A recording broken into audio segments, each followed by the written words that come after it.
Conheça agora o Referência Hospitalar, uma plataforma digital que possui um amplo material didático e informativo para você se atualizar e realizar um atendimento de qualidade para as doenças que mais matam no Brasil. Uma ferramenta indispensável, cheia de conteúdos relevantes e atualizados que vão abrir um leque de possibilidades de conduta durante os atendimentos, além de dicas preciosas para o desenvolvimento da sua jornada profissional. As aulas com os maiores especialistas do assunto são seguidas de testes online que geram certificados personalizados após a conclusão. Referência Hospitalar, o seu acesso à educação médica continuada 24 horas por dia, todos os dias. Estamos de plantão para atender você. Acesse www.referenciahospitalar.com.br.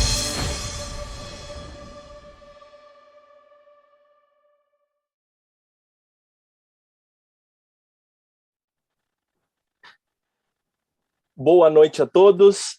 Que bom que você já está online conosco nessa noite de terça-feira. Sejam todos bem-vindos a mais um módulo de capacitação do protocolo de AVC para a enfermagem. E a aula de hoje, então, vamos estar falando sobre o manejo da enfermagem do paciente crítico pós-AVC isquêmico, né? Teremos, então, o palestrante Renan, que é enfermeiro de São Paulo, né? E só relembrando que esse curso foi idealizado por uma parceria entre o Global Stroke e a Abneuro, né? Com a intenção, então, de proporcionar uma enfermagem mais forte, capacitada, uma enfermagem de qualidade para atendimento ao paciente com AVC. Meu nome é Marcelo Clus, sou enfermeiro emergencista do Hospital de Clínica de Porto Alegre e responsável pelo departamento neurovascular da Abneuro.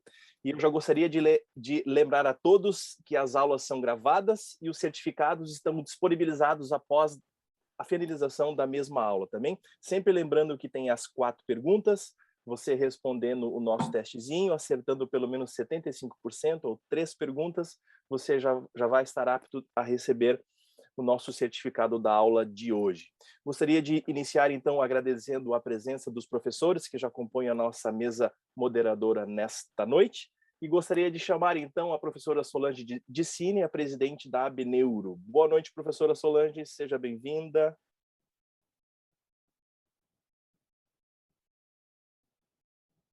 Professora Solange? Boa noite a todos. É um prazer novamente estar aqui com vocês nessa terça-feira para mais uma aula do nosso curso de AVC para enfermagem, né? E convidando quem tem interesse, quem gosta da área de da enfermagem em neuro, ser um associado da Associação Brasileira de Enfermagem em Neurologia e Neurocirurgia, Abneuro, né? www.abneuro.org.br. Seja um membro, venha junto, né, construir a enfermagem da neuro junto com a gente. Eu já queria aproveitar, vamos dar início, então, à nossa aula, e eu gostaria que os moderadores se apresentassem. Doutora Sheila, por favor. Boa noite. Boa noite a todos. Boa noite, Solange. É um prazer estar aqui com vocês hoje, para mais um módulo desse curso que já é um grande sucesso, né? Então, vamos acompanhar aí para poder conversar sobre o assunto no final. Prazer estar aqui com vocês. Enfermeira Ludmila. Oi, boa noite. Meu nome é Ludmila, sou enfermeira, formada na Universidade de Ribeirão Preto, pós-graduada em Neurologia do Adulto e Terapia Intensiva, atuando há mais de 15 anos com paciente neurológico e há 10 anos na UTI do Hospital Sírio-Libanês, aqui em São Paulo. Sejam bem-vindos. Obrigada, Ludmila. E eu já queria aproveitar, então, para a gente já dar início à nossa aula, né? Apresentar o enfermeiro Renan Martins Ribeiro, de São Paulo. Ele tem o título de especialista em enfermagem em terapia intensiva pela Associação Brasileira de Enfermagem em Terapia Intensiva, ABENTE. É especialista em enfermagem em neurologia e neurocirurgia, modalidade residência pela Universidade Federal de São Paulo, Unifesp. Atual presidente da ABENTE 2021-2022, membro da diretoria da Abneuro 2020 e 2022 e membro da Nurse Leadership Section na Neurocritical Care Society 2020 e 2025.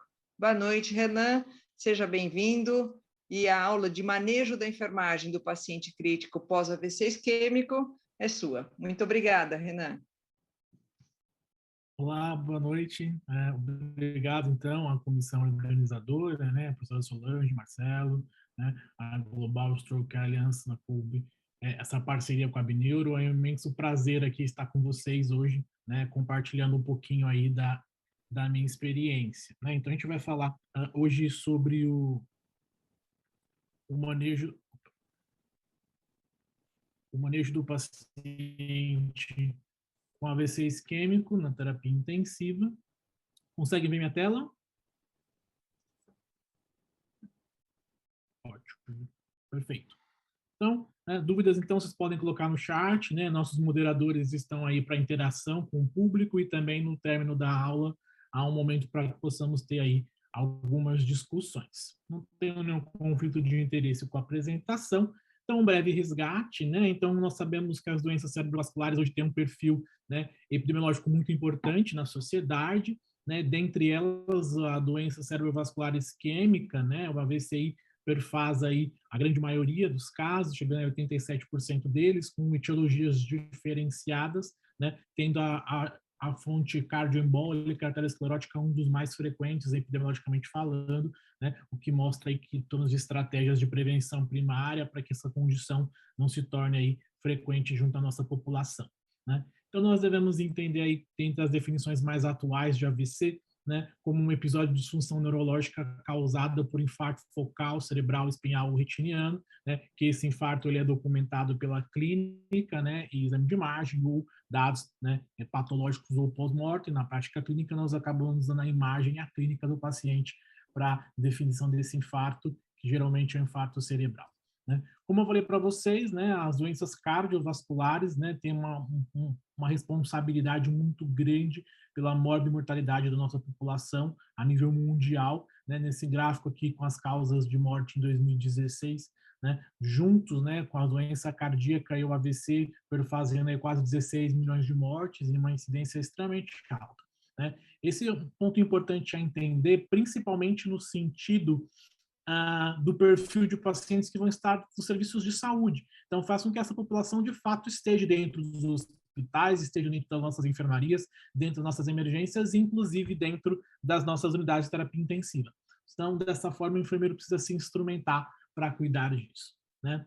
Bem, o contínuo, então, do cuidado do paciente com doença cerebrovascular vai desde a prevenção primária. Hoje já existem trabalhos mostrando, por exemplo, a estratégia de saúde da família como uma ferramenta útil para a prevenção de eventos cerebrovasculares, né? Quando não possível, nós vamos ter o evento instalado e os cuidados na fase aguda, que vão iniciar ali na emergência e vão se estender aí dentro da terapia intensiva, né? Passado esse período, tem a fase subaguda, onde vai envolver aí os cuidados de prevenção, de reabilitação e prevenção secundária. Então, o foco da nossa discussão hoje é nessa fase a mais aguda, né, nessa interface entre a unidade de cuidados de emergência e a unidade de cuidados intensivos.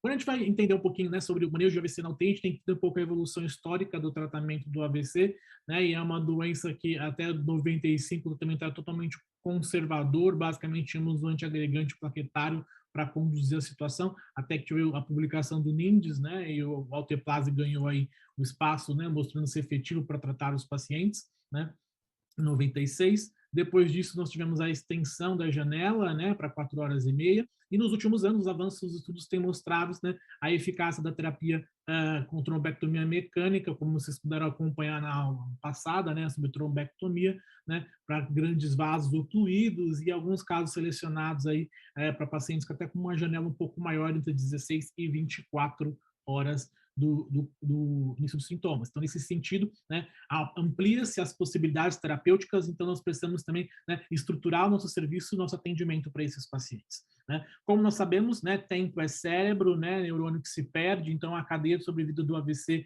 né, precisa ser instituída desde o reconhecimento precoce. Então é muito importante a estratégia educacional para pacientes não doença cerebrovascular, mas com fatores de risco, ou até mesmo pacientes com eventos instalados, a estratégia de educação para que as pessoas reconheçam, porque o grande desafio hoje em dia é o reconhecimento, né? Além disso, né, o atendimento emergencial, o transporte e o elo, né, hospitalar, que é o foco da nossa discussão, que é como eu manejo esse paciente dentro da configuração do sistema de saúde.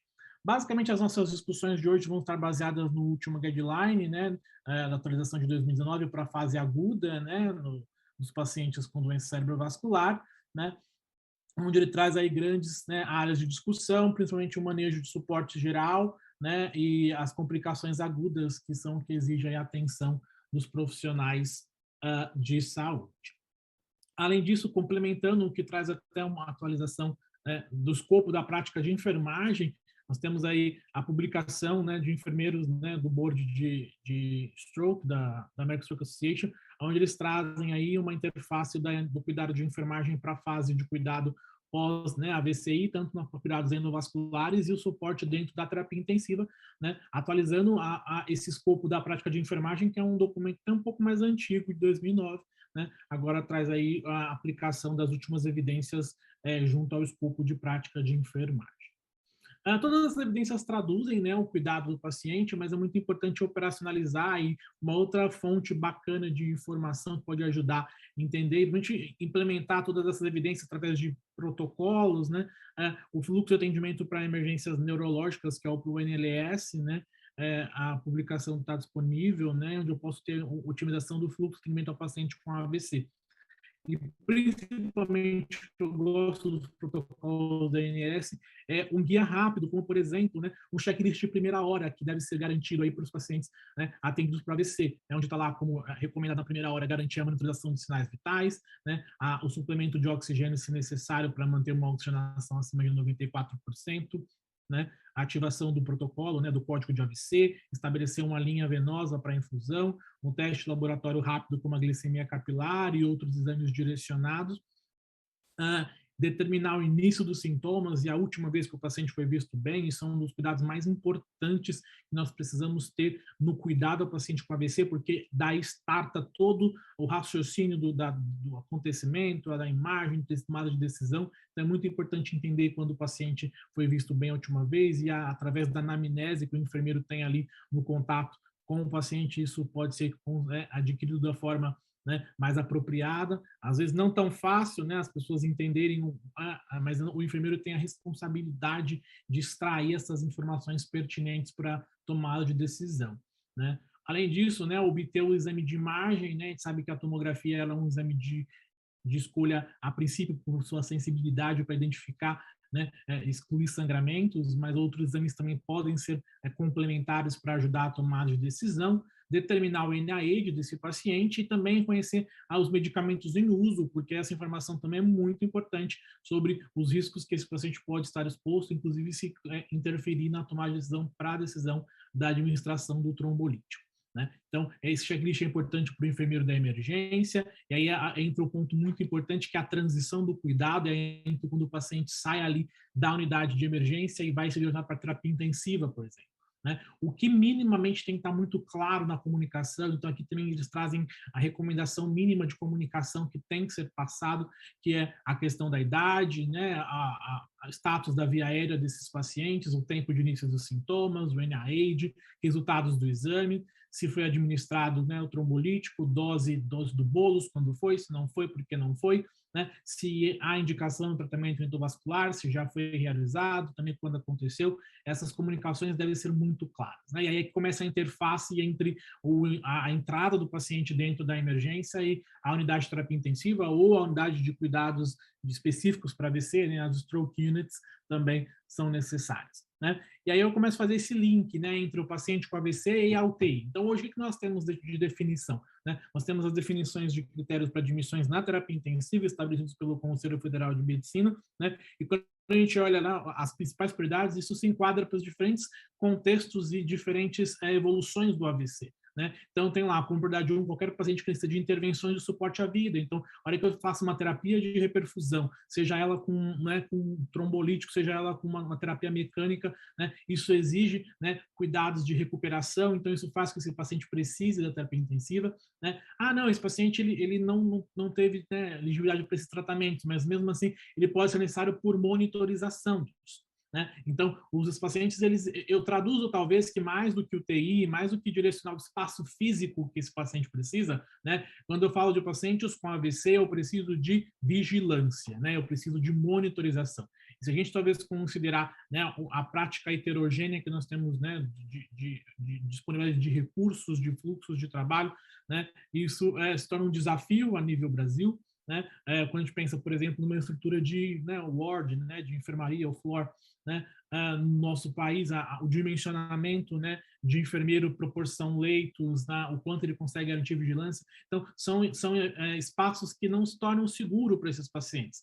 Entretanto, a gente viveu um momento bem difícil, que foi a pandemia, que a gente teve a direcionamento de leitos de terapia intensiva para os pacientes com Covid. Isso é um desafio para garantir o atendimento do AVC, né, além das portas da UTI, né? Então, da mesma forma que a gente precisa entender que esses espaços são importantes para esses pacientes, nós temos que ter contingências para que, quando eu não tenho esse espaço disponível, eu consiga garantir um atendimento mínimo, né, com segurança para esses pacientes. Então, o paciente grave, o paciente crítico precisa de monitorização e vigilância, né? O espaço físico também só da terapia intensiva por si só não garante isso se eu não tenho uma equipe treinada, uma equipe capacitada para oferecer a melhor vigilância, né? Uma vigilância ativa, focada para se antecipar aos eventos que podem acontecer. E aí o que faz toda a diferença, uma equipe de enfermagem treinada, fluxos, né, bem estabelecidos, um protocolo de AVC bem desenhado, né? Então, o paciente neurocrítico é um paciente crítico, né? As definições de pacientes críticos é interessante que conceitualmente são muito ampla, né? A definição que eu peguei, por exemplo, foi essa: pacientes que sofrem uma lesão cerebral aguda, seja ela qual for, né, que pode aí, né, tendo manifestações periféricas, enfim, né? A definição é muito ampla, mas o que a gente tem que entender é o paciente com surto cerebral agudo, ele tem uma injúria primária, uma injúria inicial, que é a lesão cerebral primária, e se eu não cuidar disso, isso se expande para uma lesão secundária, né? E geralmente vai ser o edema cerebral, hipertensão intracraniana, e que se eu não tiver um tratamento adequado, a evolução vai ser para o desfecho desfavorável, com herniação e, enfim, morte, né? Nesse sentido, sobre vigilância, né, eu achei um trabalho interessante, né? Foi o estudo com a equipe do John Hopkins, né, que é o estudo otimista, onde ele tenta explorar um pouco dessa questão da vigilância, né, para o paciente com AVC, né? Eles colocam um protocolo alternativo de uma vigilância aí, talvez menos intensa do que o que a gente segue desde que o NIMS, né, quando publicou aí o Alteplase, que é aquele cuidado de monitorização neurológica, NIH, de proteção de 15 em 15 minutos, uma primeira meia hora, depois de meia hora, de 2 em 2, depois de uma até completando 24, né? Eles pegaram esse padrão de cuidado e trouxeram aí um protocolo mais direcionado para uma monitorização menor, né, com uma menor intensidade, e avaliaram principalmente como desfecho a necessidade de terapia intensiva, né, ou a complicação, né. O estudo foi um estudo muito pequeno, uma amostra pequena, eram pacientes que não eram com AVCs graves, então não dá para generalizar, mas a reflexão que eu queria trazer aqui, né, é que nós precisamos pensar em como nós vamos conseguir atender os AVCs além das portas da terapia intensiva, porque nós sabemos da distribuição de leitos, da disponibilidade de leitos de terapia intensiva. Então, como é que eu garanto, né? Como é que eu otimizo o meu cuidado para esses pacientes? Então, é muito importante, né? Eu não tenho unidade de AVC, eu não tenho UTI, então não é bem assim. Claro que essa estrutura, esse arcabouço te sustenta a sua prática, mas eu preciso pensar, mesmo na minha sala de emergência, sabe que a emergência é para estabilizar, né? O dimensionamento, a rotina ali é feita para uma estabilização, e a monitorização mais intensa é para um ambiente de terapia intensiva, unidade direcionada, mas o quanto eu posso otimizar o meu cuidado, isso é um ponto muito importante, né? Então, nesse contexto, eu penso que nós temos 3 cenários, né, do paciente com AVC dentro da UTI, um paciente com AVC com uma grande monitorização. Eu tenho um paciente que ele evolui muito bem, mas ele vai por vigilância, porque ele é um paciente que precisa de vigilância nessas primeiras horas da lesão, né? Eu posso ter o paciente que ele tem uma complicação dessa terapia inicial, né? Ou eu posso ter um paciente que tem, né, um quadro difícil, uma evolução ruim, que é, por exemplo, os AVCs malignos, né? Essa é uma outra situação, né, que vai além do que a gente está discutindo aqui no curso inteiro, que a gente vai falar um pouquinho mais detalhes hoje, né? Como é que eu manejo esse paciente que tem um infarto maligno, né, que tem aí uma injúria grave, tá? Então, começando no princípio básico, né, o paciente que está em terapia intensiva, o paciente com AVC, precisa de vigilância e monitorização, né? Eu não vou focar muito na avaliação, na monitorização direcionada à terapia, porque isso a gente tem discutido no curso. Então, a aula passada foi uma discussão sobre todo o manejo e monitoramento do pós-trombectomia, né? Quando discutiu ali a emergência, a gente falou do manejo, do acompanhamento pós-trombólise endovenosa. Eu vou fazer uns resgates disso, mas a abordagem aqui ela é muito um pouco mais ampla, né?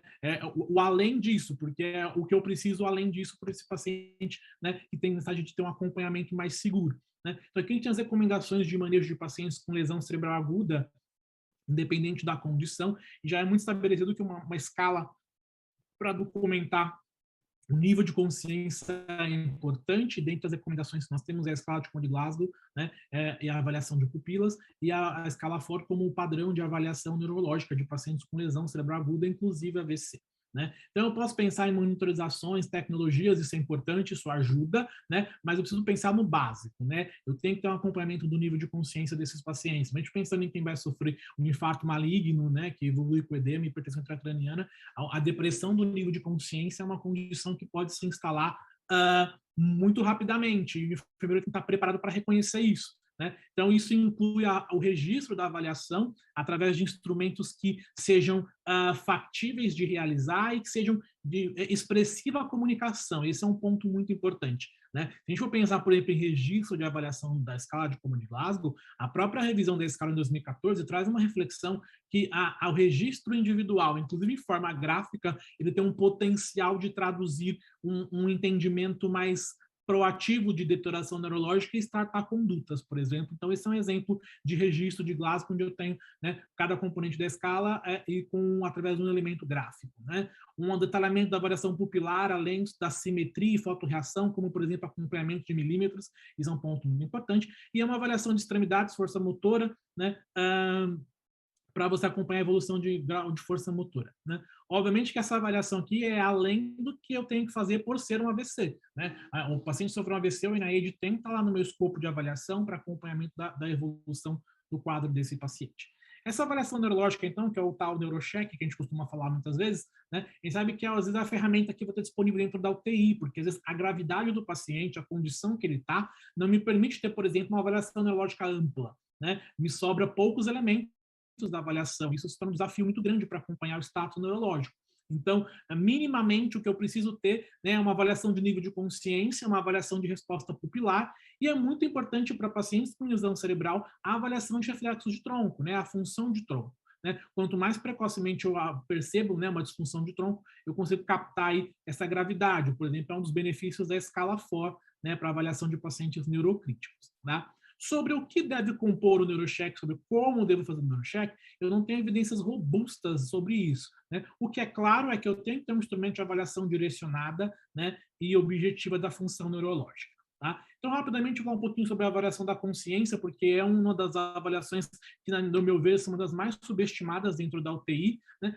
O Glasgow 14, tá sendo lento, é assim, né? É confusinho. Né? Não podemos subestimar, né, essa resposta. Então, eu preciso entender a consciência aí como um indicador mais sensível da função neurológica, né, que é estimada aí pela observação do indivíduo, né? E aí a consciência tem os seus dois componentes, que é tanto o nível quanto os conteúdos, né? A avaliação de conteúdo ela pode tornar-se um desafio dependendo do nível de consciência desse indivíduo, ou até mesmo, por exemplo, lesões pela própria situação, como o próprio AVC com quadros de afasia, isso pode prejudicar que eu consiga extrair isso. Né? Então, muitas vezes, dentro da UTI, o que eu tenho disponível para minha avaliação é a avaliação do nível de consciência. Né? Muito mais do que fazer a escala, eu preciso entender do que se trata. Então, quando eu penso, né, em avaliação de nível de consciência, eu estou falando, né, de sistema reticular ativador ascendente, né? Essa estrutura que inclui aí neurônios, né, na região de tronco encefálico, que fazem conexões com o córtex e com o conteúdo,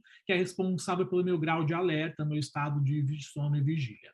Tá? Então, essa avaliação, a escala de Glasgow é uma forma de padronizar, né? Eu posso documentar esse registro na evolução do enfermeiro, né? Como o paciente responde a estímulos táteis, a estímulos verbais, e na comunicação rápida do dia a dia ali, eu uso as escalas, né? E a escala de Glasgow vem com esse sentido, tá? Sobre a escala de Glasgow, eu não vou ter muito para discussão, porque nós já tivemos a discussão sobre as escalas, né? E foi muito bem abordado, né, pela nossa, né, professora convidada do nosso curso. Né? Então, mais alguns insights que vale a pena reforçar, que foi que a gente percebe na própria terapia intensiva, como alguns pontos de atenção para a avaliação ser mais acurada, né? Então, eu sempre vou do menor estímulo para o maior estímulo para não subestimar a minha resposta, né? E alguns pontos importantes, né? Quando eu penso em avaliar a abertura ocular, né, o ponto de aplicação do estímulo, se for necessário, no estímulo tátil, é a compressão ali de leito ungueal, né? Se eu estou pensando em resposta verbal, né, o estar orientado é a orientação em espaço, né,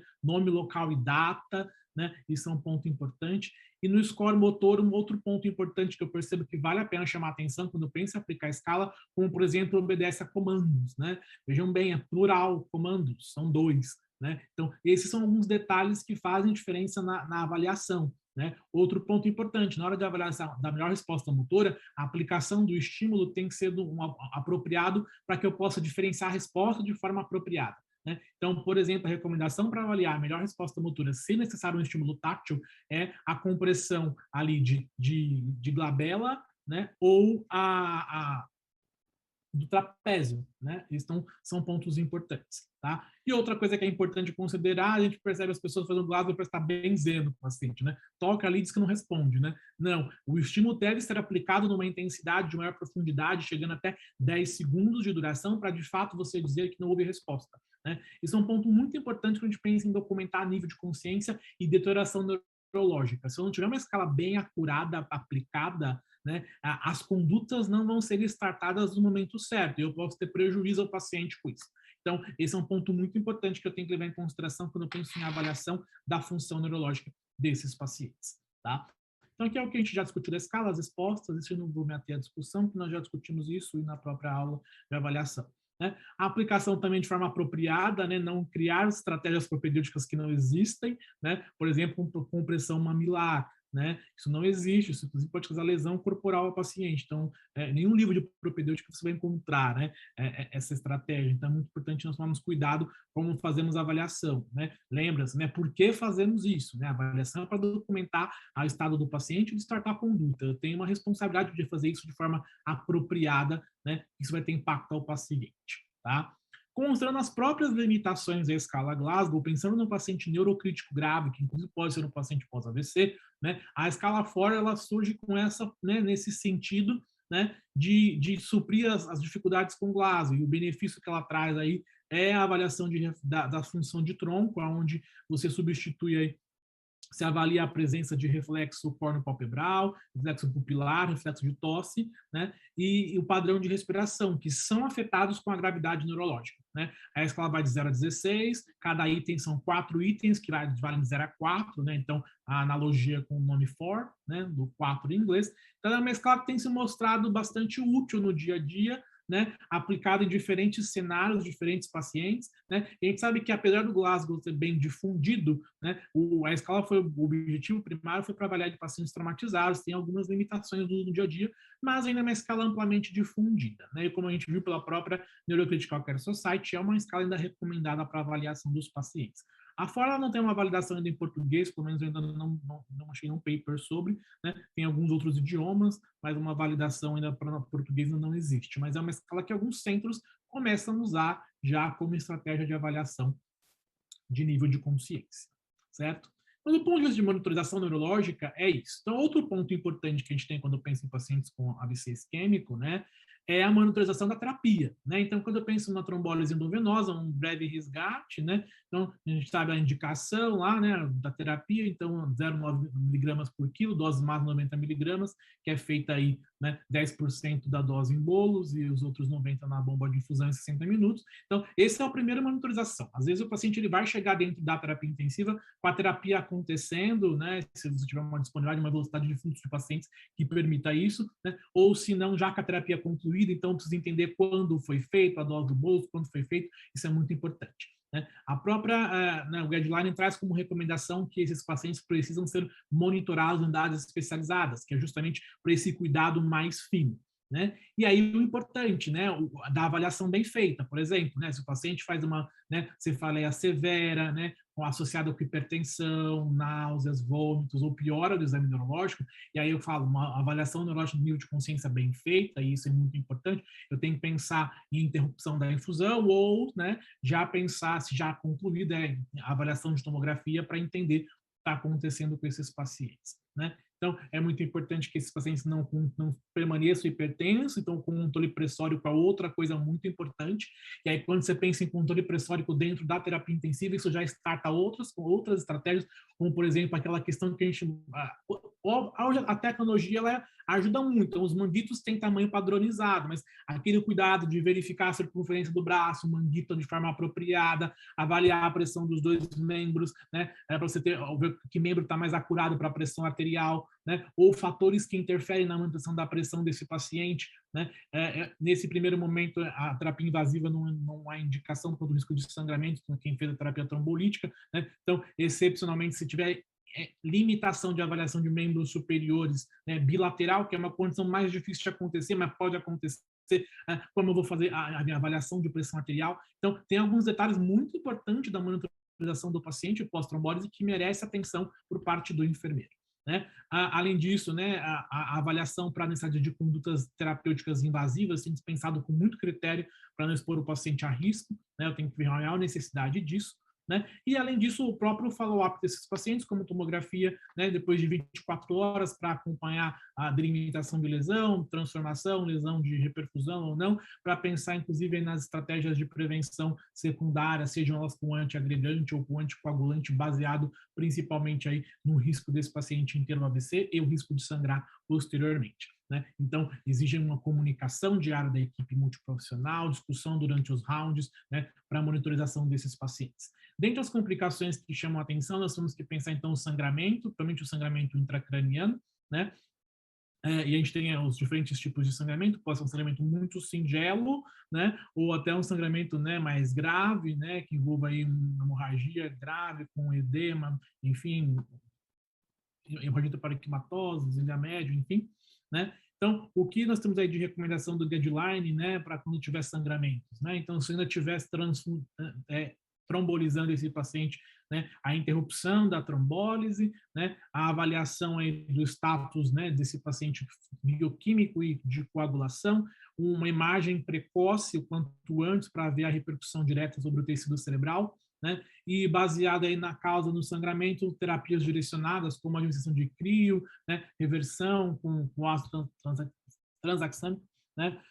Além disso, a avaliação, se necessário, de hematologia, se tiver uma condição hematológica associada, né, mais complexa, dependendo da gravidade do sangramento, uma avaliação neurocirúrgica para que eu possa ter intervenções aí de evacuação de hematoma ou não, né? E geralmente essa condição vai culminar com hipertensão intracraniana, então medidas direcionadas para otimizar a pressão intracraniana, a pressão de perfusão, enfim, são extremamente importantes até para que eu haja um controle desse sangramento e evitar aí o agravamento e a piora disso, tá?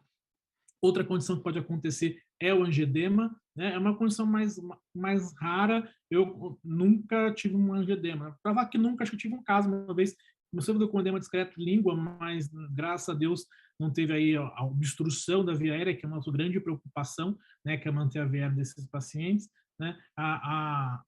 O angedema está associado a pacientes trombolizados aí que fazem os inibidores da ECA. Então, é um ponto importante, por isso aquela pergunta lá, né, na dimensão, medicamentos que usam, para saber tudo que o paciente usa que pode interferir nas respostas terapêuticas desse paciente. Então, é muito importante aí que haja uma avaliação desse paciente, né, se necessário aí, terapias para conter a resposta inflamatória, como anti-inflamatórios, né, antihistamínicos, enfim, drogas que podem minimizar essa resposta imunológica, né, e alergênica.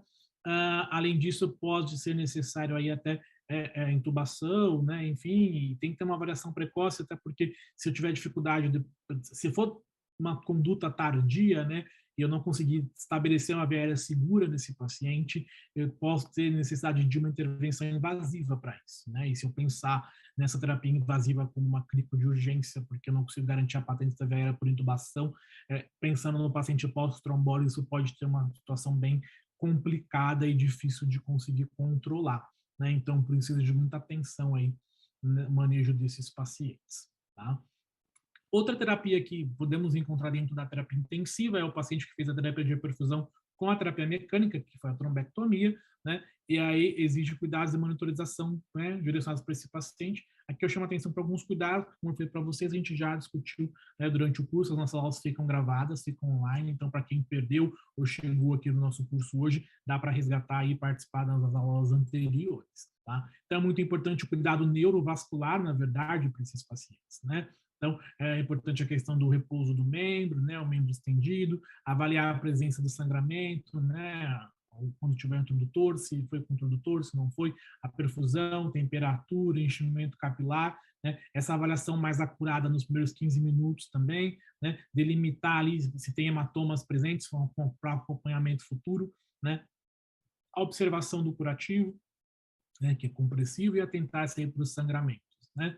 Muito importante um decúbito apropriado, não posso fazer uma flexão ali, né, de quadril muito importante, porque se olha que eu tenho essa angulação da articulação coxo-femoral, né, quando eu sento o paciente, isso pode, dependendo da minha técnica de hemostasia, né, ali do vaso, prejudicar aí essa hemostasia, eu posso ter um novo sangramento, eu preciso ter esse decúbito com uma limitação de angulação nas primeiras horas, né? Orientar o paciente para não restringir não movimentar o membro, primeiramente a orientação de fato, né? Se de fato, né, não conseguir essa colaboração, até mesmo entendimento pela situação neurológica do quadro do paciente, eu posso pensar numa restrição, né? E as questões de repouso ainda, as evidências sobre esse repouso ainda precisam de mais informações mais robustas, né, sobre isso, sobre a questão de reperfusão.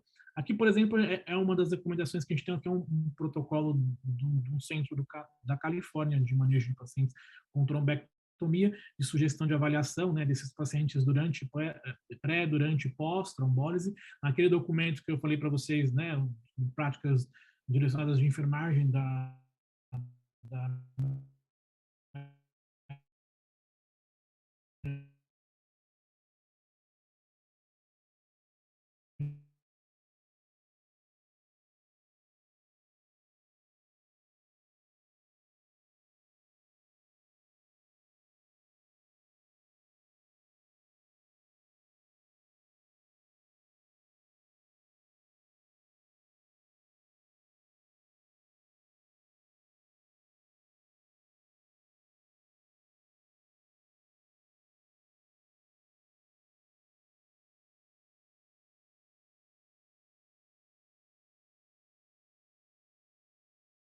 para vocês sobre...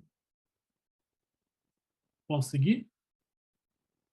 Ótimo. Então, estava sobre a estratégia de manejo de membro, né, cuidado neurovascular pós-trombectomia. Isso também exige uma atenção especial. Então, além dos times de monitoramento neurovascular, cuidados com o membro, né, aqui nós vamos ver um pouco mais de evidências para entender um pouco sobre isso, né. As complicações associadas à trombectomia, então, pode incluir a hemorragia retroperitoneal, né, pseudoneurismas, fístula arteriovenosa, oclusão arterial, neuropatia femoral e até mesmo infecção, né. Lembrar ali que a região ali de coxa, né, pode acomodar aí um volume importante de sangue. Então, eu lembro um caso que eu tive, né, e foi bem antigo, antes das terapias de reperfusão mecânica ficarem tão populares como, né, nem diria populares, né, mas recomendadas como nós temos agora com as evidências. Um paciente que foi candidato a uma terapia e ele voltou para a terapia intensiva e evoluiu com hipotensão, e a princípio houve até um delay para entender o que estava acontecendo, né? E aí, quando nós fomos, ele tinha uma hemorragia importante. Então, é muito importante esse acompanhamento do membro, temperatura, a circunferência do membro mesmo, até por conta do sangramento. Então, esse acompanhamento, esse entendimento por parte do enfermeiro é extremamente importante para o cuidado com o paciente, tá? Pensando até nessa questão de restrição de membro, né, até compartilho um trabalho do enfermeiro Vinícius, né, ele é hoje professor da escola de enfermagem, na época enfermeiro das cardiologias do Estado de São Paulo, né, ele fez um ensaio clínico randomizado, né, sobre o tempo aí de restrição de membros, né, em pacientes pós-cateterismo cardíaco, na verdade, né. Então a gente tenta, né, exportar um pouco da evidência que existe da técnica para a nossa realidade. Então, ele separou em dois grupos, havia um grupo que tinha uma restrição, né, mais prolongada e outro mais precoce de movimentação, uns grupos bem homogêneos até, na verdade, bem parecidos entre si, né, e a conclusão do trabalho dele, né, é que a redução do tempo de mobilização, né, depois de retirada do introdutor ali pós-cateterismo, não teve impacto de grandes diferenças na frequência, na dor, enfim, em vários desfechos do paciente, né. Houve, de fato, uma incidência maior de hematoma ali no grupo que era intervenção, mas sem significância clínica, né? Então, isso mostra um pouquinho, né, da evidência sobre essa prática, o quanto o imobilismo pode ter repercussões também, então, para a gente pensar um pouco nesse sentido, né? Essa outra revisão, também publicada na Stroke, ela traz algumas estratégias direcionadas para as complicações, né, nem complicações, os cuidados necessários aí pós-trombectomia, né, e como eu manejo isso. Então, se o paciente tiver aí, né, uma resposta alérgica ao contraste, né, por conta, né, o exame exige o contraste para conseguir a avaliação do fluxo, definir patência e estado de reperfusão depois da intervenção, e até para acompanhamento da intervenção.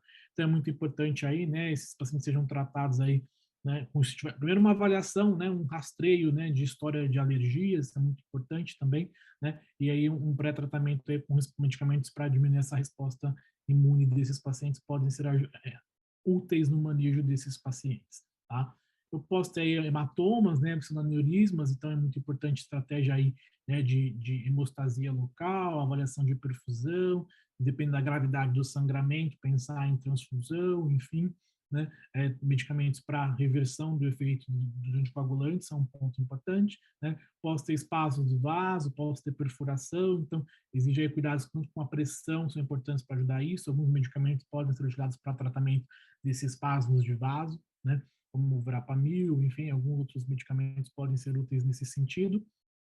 Posso ter dissecção desses vasos, né? Eu confesso que, graças a Deus, nos casos que eu tive atendimento, não tive esses grandes problemas. Mas pode acontecer a equipe que está preparada, é muito importante um fluxo determinado do que fazer e como fazer, né? O controle pressórico desses pacientes também é importante, então eu tenho que evitar que esses pacientes fiquem hipotensos, tanto quanto hipertensos, tá? E além disso, o próprio manejo de pacientes agudos de doenças neurológicas, na verdade, que esse cuidado se aplica, né, para diversas condições, mas cuidado com a glicemia, temperatura, são todos esses pontos importantes que devem ser levados em consideração, tá?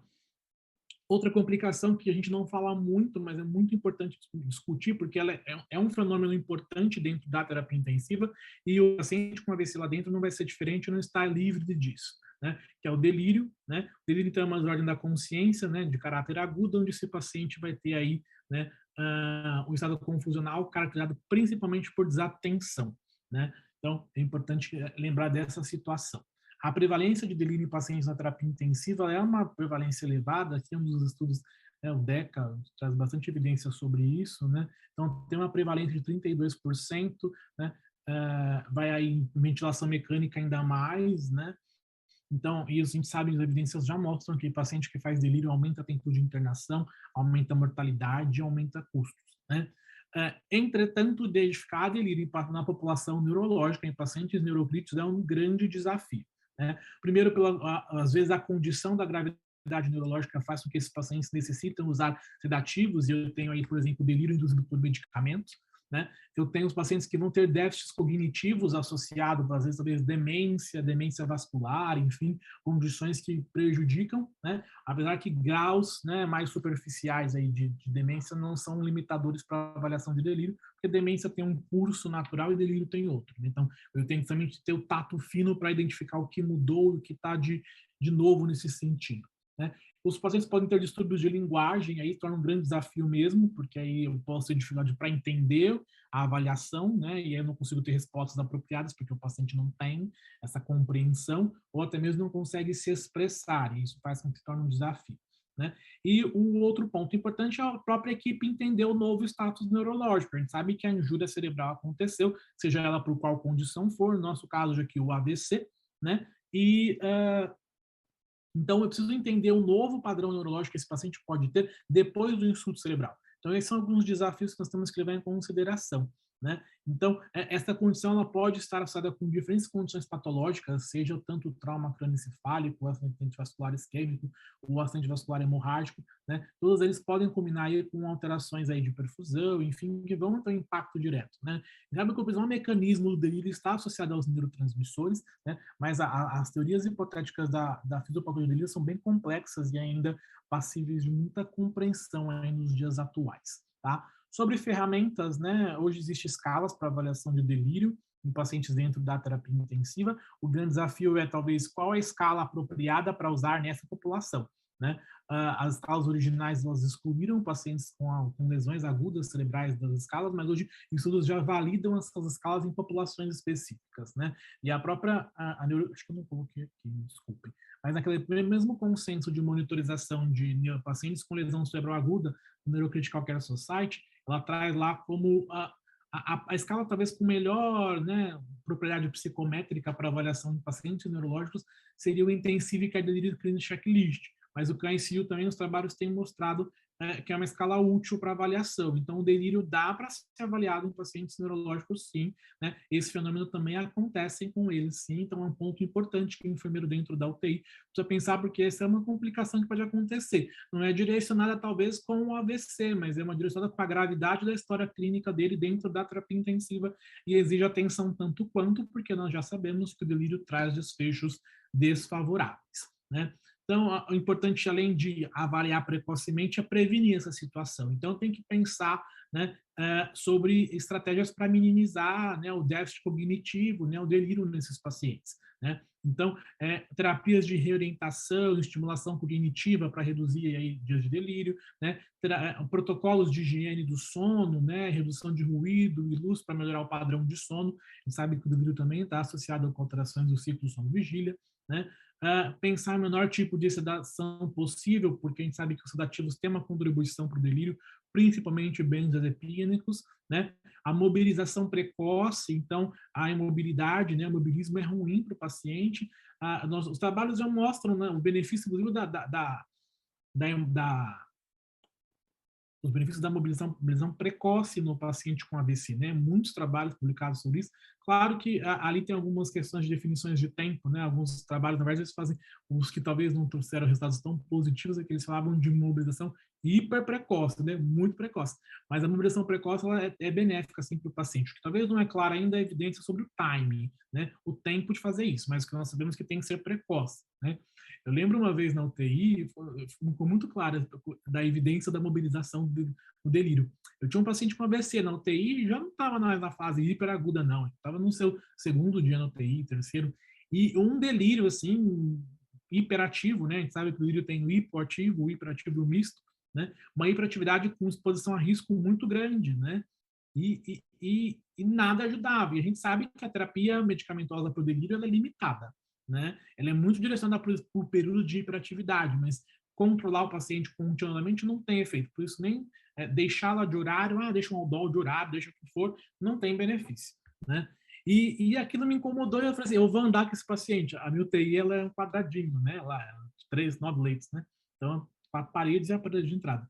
Eu falei, vamos andar, chamei a física, vamos dando umas voltas com o paciente na UTI, e olha, o cara tranquilizou, gente. Eu falei, nossa, parecia mágica, mas foi, né? Então, a imobilidade, inclusive a mobilização precoce é uma das poucas evidências não farmacológicas isoladas que tem um efeito muito positivo para o delírio, né? A gente sabe que hoje a evidência para a redução de delírio, até síndrome pós-UTI, é muito direcionada para terapias combinadas, né? O sinergismo de várias ações, como, por exemplo, o Bundle ABCDF, que é uma estratégia hoje que é uma das grandes evidências em terapia intensiva hoje, né?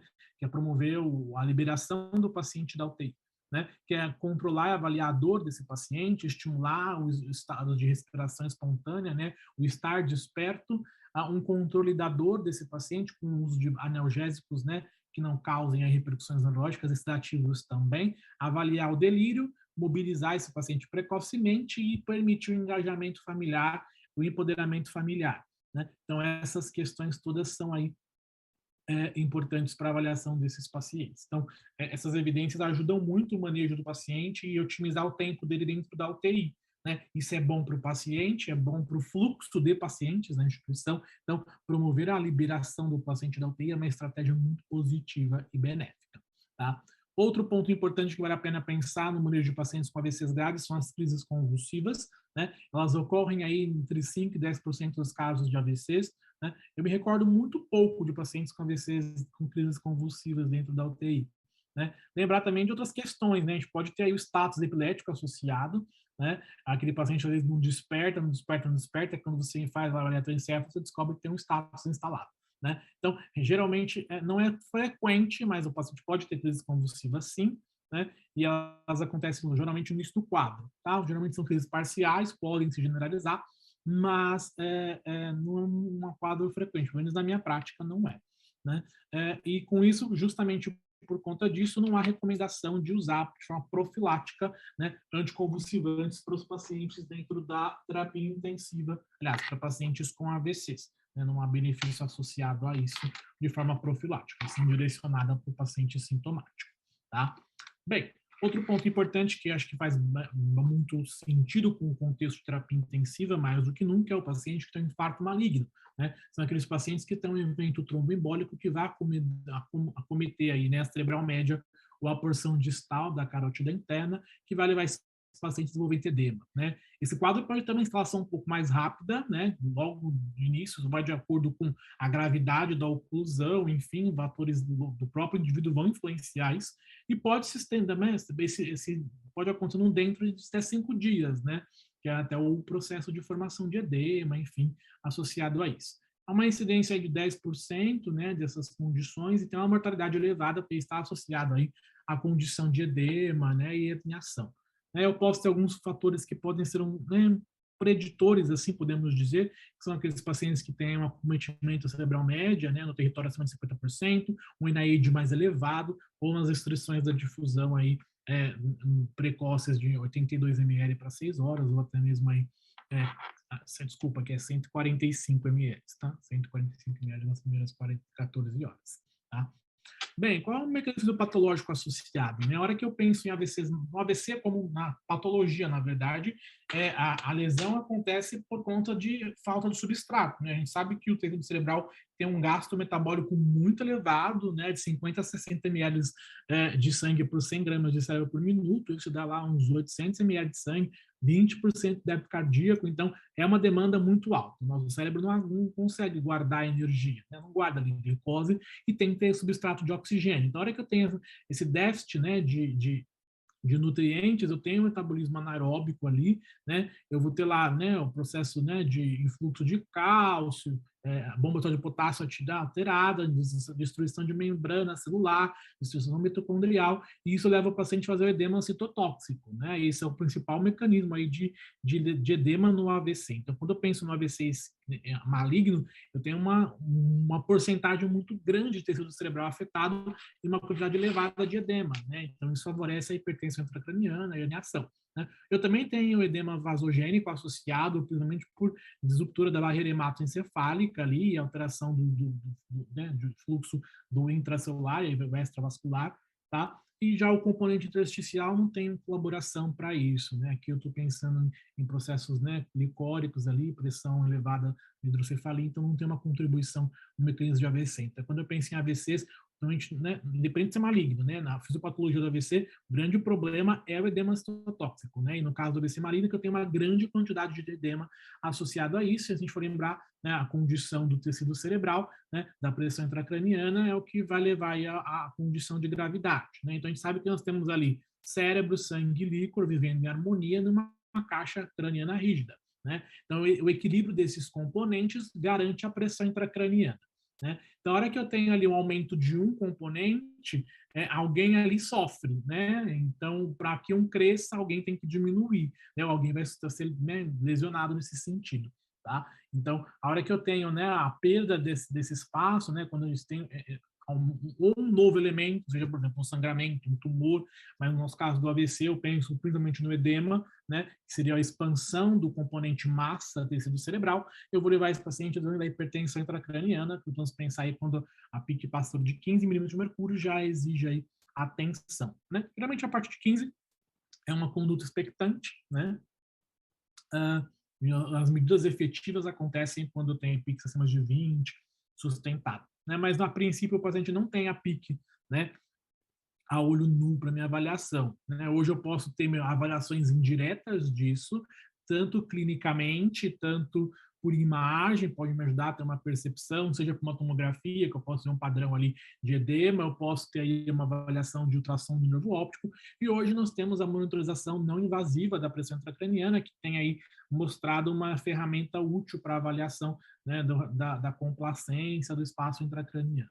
Né? porque nós sabemos por mecanismos, né, que nós temos lá, né, nosso, né, o tecido cerebral, então eu tenho lá um aumento de volume ao longo do tempo, eu tenho mecanismos compensatórios que me controlam isso, né? Então, geralmente o volume aumenta sem descompensações. A partir do momento que os meus mecanismos compensatórios começam a falhar, né, pequenas alterações de volume intracraniano vão repercutir com alterações drásticas na pressão intracraniana, até que eu chegue no momento de baixa complacência, ou seja, baixíssima capacidade de me acomodar a isso e vou levar aí a herniação, né? Então, eu começo lá, né, com os meus mecanismos básicos de controle disso, que é, né, eu tenho desde o processo de desvio de sangue através das jugulares, desvio do líquido, né, para o espaço medular, só que isso é limitado, e a hora que isso se limita, a hipertensão intracraniana se instala. E aí o que acontece é o que nós não queremos, né, a herniação, como a gente vê aqui, e clinicamente me traduz isso com a anisocoria, né? Então, por isso é extremamente importante que o enfermeiro avalie a pupila, né? A pupila tem essa possibilidade de permitir entender, né? Hoje, existem pupilômetros digitais, que, através de câmeras infravermelhos, né? E câmeras, né? Que faz filmagem da velocidade de fotorreação, latência, e hoje alguns trabalhos já fazem avaliação desses componentes eletrônicos, né? Avançados de avaliação pupilar e a relação com hipertensão intracraniana, né? Isso pode ser uma ferramenta útil para avaliação de pacientes com gravidade neurológica associada. E se essa pressão não for controlada, se a herniação não for tratada, isso vai repercutir a nível de tronco. Se a gente for pensar, tronco encefálico está à vida, né? E aí, se nada for feito, de fato, tem uma lesão cerebral irreversível, geralmente com morte encefálica, né? Clinicamente, o paciente vai te dizer que não está bem. Então, por isso, de novo, uma avaliação bem feita. Então, através da avaliação do nível de consciência, né, escala de Conde Glasgow, e a tríade de Cushing, né, que o paciente pode demonstrar hipertensão, bradicardia ou alteração do padrão respiratório, né? Geralmente por quê? Né? Justamente com a pressão aumentada, a dificuldade de garantir a perfusão do tecido cerebral, como uma forma compensatória, eu aumento a minha pressão arterial, né? Os meus ciclos cardíacos tornam-se mais prolongados, formam mais forças para ejetar, então a frequência cardíaca tende a dar uma diminuída, né? E geralmente eu tenho lá o estímulo da respiração no tronco, mais neurônios que modulam a respiração estão no córtex cerebral, então a hora que eu tenho essa compressão pelo parte do edema, eu tenho uma modulação ruim da respiração, e geralmente eu faço o padrão de Cheyne-Stokes de respiração, que é aquela respiração que eu vou aumentando a profundidade, seguido de apneia, né? Me sinalizam aí que o paciente pode estar em hipertensão intracraniana. Tá? Isso começa como uma resposta compensatória e, na verdade, isso depois evolui com falência de fato, e eu faço hipotensão, bradicardia, enfim, morte associada à injúria cerebral, como a gente vê aqui nesse exemplo, né? Então, tem um paciente indesperto, alerta, exocórico, 120/80, normocárdico, né? Tem lá só em lesão, podemos contextualizar aqui que era um AVC, nossa discussão do dia, né? Começa a ficar confuso, começa a ficar letárgico. Então, não subestimem uma confusão, não subestimem uma letargia, né? Porque, a princípio, lembre-se, né? A alteração da consciência é um indicador mais sensível de disfunção neurológica, né? E aí, mesmo sem repercussões, pressão ainda ok, frequência cardíaca ok, né? Depois, o paciente passa para um segundo momento aqui, o que eu tenho mecanismos compensatórios associados, eu vou perdendo esses meus mecanismos de compensação, o paciente começa a ficar mais sonolento, uma alteração pupilar, e aí aumenta a minha amplitude de pressão de pulso, começa a ter aumento da pressão sistólica, geralmente a diastólica não sofre aumento, associada a uma bradicardia, né? Isso aqui já é resposta de Cushing associada. E se eu não tenho uma intervenção de fato, né, eu tenho de fato a edema, compressão, midríase bilateral, perco ali o controle vasomotor, aí eu faço hipotensão, enfim, a morte associada, tá? Então, é importante acompanhar esses pacientes. Na fase grave do paciente com hipertensão intracraniana, geralmente, né, há necessidade de monitorização da pressão intracraniana. A gente não vai conseguir discutir aqui sobre monitorização a fundo, mas eu tenho catéteres que são dispostos em diferentes posições do tecido cerebral, né? O padrão ouro seria o catéter intraventricular, porque me permite, além de monitorização da pressão intracraniana, ainda a drenagem de líquido e ajudar a controlar a pressão intracraniana por meio do sistema de transdução, porque também eu posso calibrar, né? Sistemas eletrônicos, com o passar do tempo, vão perdendo a calibração e aí os valores vão ficando menos fidedignos, né? Apesar que a recomendação que nós temos é que o uso seja o menos possível desses dispositivos, a pressão ficando instável, eu vou suspender essa monitorização. Rapidamente, quando eu vou monitorar um paciente, avaliar a pressão intracraniana, eu tenho uma avaliação quantitativa e uma avaliação qualitativa, né? Quando eu penso quantitativa, eu penso aí em valores de pressão intracraniana, né? Então, a gente falou, né, a partir de 15 é um valor de pressão intracraniana que já está acima do limite superior, mas na prática clínica geralmente não starta condutas, até porque nós sabemos que os tratamentos direcionados para a pressão intracraniana são tratamentos que também têm efeitos adversos, né, que devem ser monitorados, devem tomar cuidado. Então, por isso, há uma preocupação em startar as medidas, né? Então, geralmente, a pique acima de 20 starta as ações. Não só o número, né? Tem que ter uma avaliação qualitativa, né? E essa avaliação qualitativa vai desde uma análise individual do padrão de onda de pulso, né? E até uma análise de tendência. Quando eu penso em uma análise individual, é a própria onda, né? Então, a onda de pique tem 3 componentes, P1, P2, P3, né? A onda que nos importa aqui é a P2, acho que eu até esqueci de colocar o desenho aqui, né? Mas quando eu penso em hipertensão intracraniana, né? Eu penso numa curva diferenciada, então eu tenho a P2 maior que a P3, me desculpa, não é hipertensão intracraniana, né? Quando eu penso em baixa complacência cerebral, que é essa onda que mostra que eu tenho mecanismos compensatórios prejudicados, ela pode estar presente antes mesmo da PIC se elevar, né? Ou após a PIC estar elevada. Eu até brincava com os enfermeiros da UTI, com os residentes, né? A hora que você vê um fantasma desse no monitor, corre que o negócio vai ficar feio, né? Eu achei muito legal que recentemente o pessoal ali, o Fábio Tacconi, o Leonardo até, né?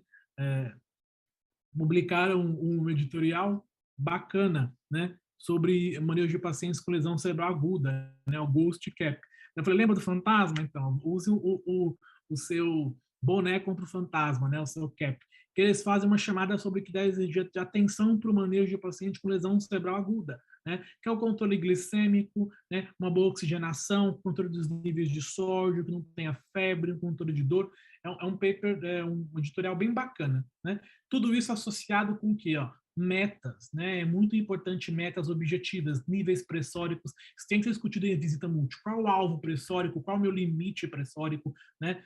Qual os meus objetivos com esse paciente? É muito importante que o enfermeiro entenda o contexto de tratamento do paciente, que as intervenções de enfermagem sejam alinhadas com o cuidado do paciente neurocrítico, né? Porque o nosso cuidado é, né, prevenir os danos cerebrais secundários, a capacidade intracraniana diminuída, né? Esse outro paper sobre trabalho multiprofissional em terapia intensiva, né, ele traz uma fala que eu acho muito bacana, né? Que enfermeiros de cuidados críticos desempenham avaliações e intervenções fundamentais para implementar bundles interdisciplinares ou cuidados interdisciplinares, né? Então, o enfermeiro desempenha um papel muito importante como membro da equipe, né? Então, um dos dados muito importantes para a gente com hipertensão intracraniana é o posicionamento adequado no leito, né? Porque, né, nós já discutimos o efeito das jugulares, né, e a drenagem do sangue venoso para redução do espaço do volume intracraniano, então isso garante uma boa drenagem, né? Então cuidado com isso, né? Então, se o paciente ficar elevado, quanto mais eu levar, mais drena. Vou pôr ele sentado, Fowler 90 graus, né?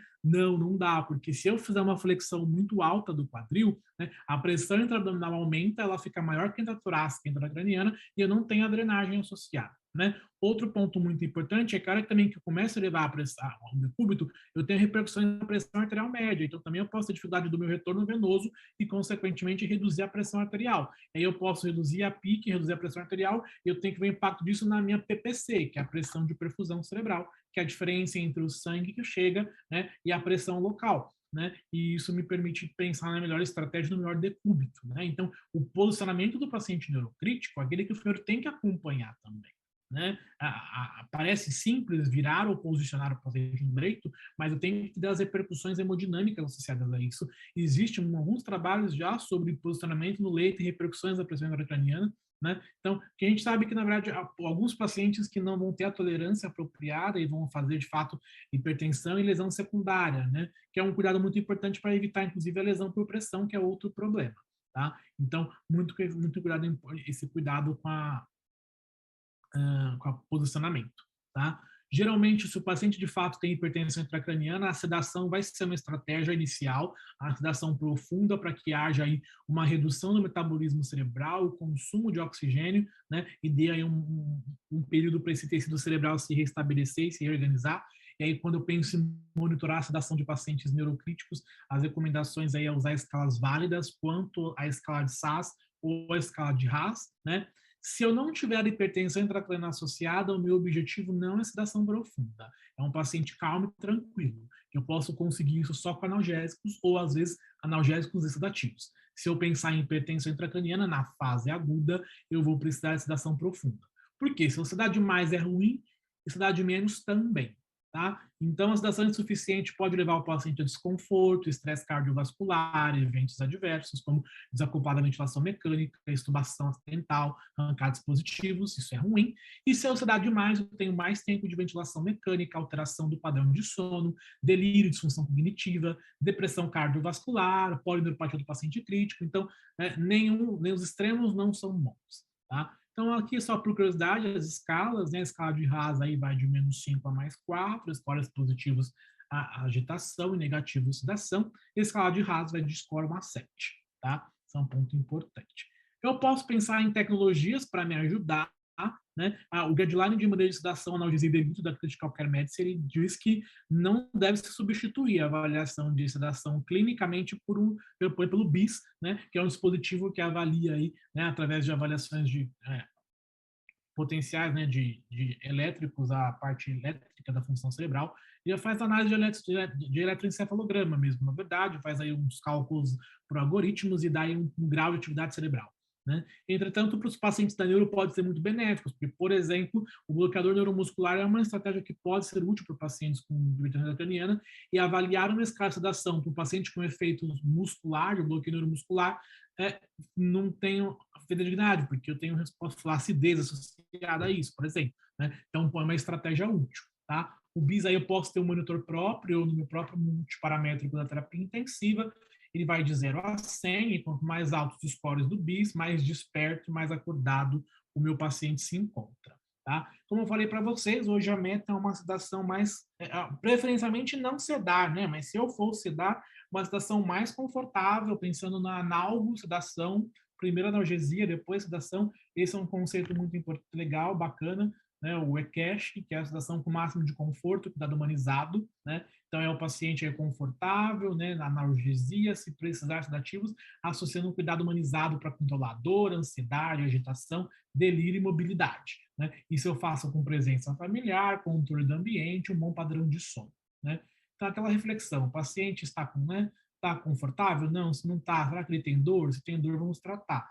Não, ele não tem dor, então por que ele está agitado? Né? Eu vou usar sedativo. Então, é uma reflexão muito importante para o manejo desses pacientes.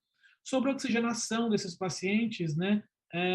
O objetivo é que eu tenha aí, né, uma saturação, né, acima de 94, uma PO2 acima de 60, um valor de gasômetro entre 35 e 45, com volume corrente normal. Eu não tenho uma estratégia muito específica para ventilar os pacientes neurológicos. Né?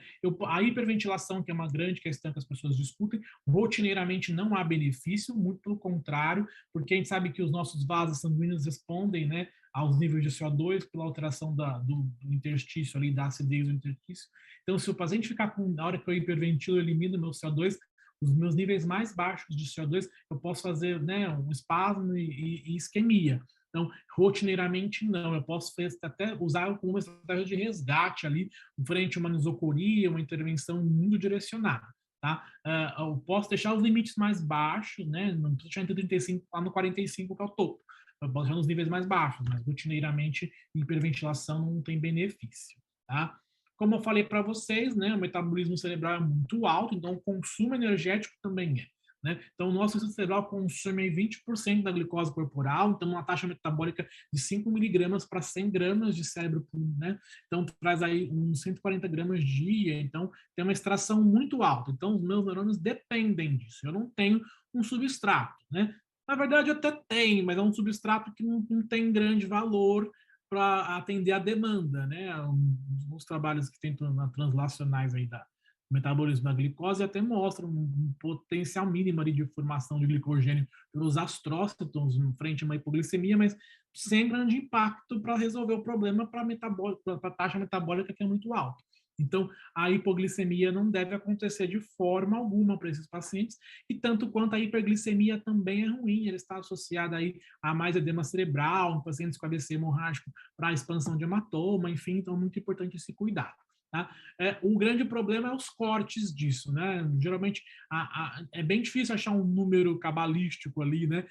Os limites de pressão são esses, limites de glicemia são esses, e temperatura são esses, né? Mas os guidelines trazem aí que não deve ter hiperglicemia e nem hiper associado a isso.